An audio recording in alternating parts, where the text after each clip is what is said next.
Yan po, narito kami sa aming tubigan. Ayun, si nanay naglalakad.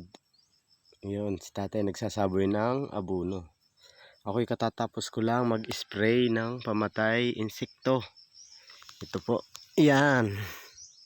Nag-spray po ako. Si tatay naman nagsasaboy ng abono. Yung nanay naman naggagamas ng gilid ng palay. Yan, ganito po ang buhay dito sa Mindoro. Buhay tubigan. Yan. Yan po ang aming palayan. Talok-ani namin. Yan. Yan, natatanong nyo na yan. Yun. Ngayon, si tatay at si nanay.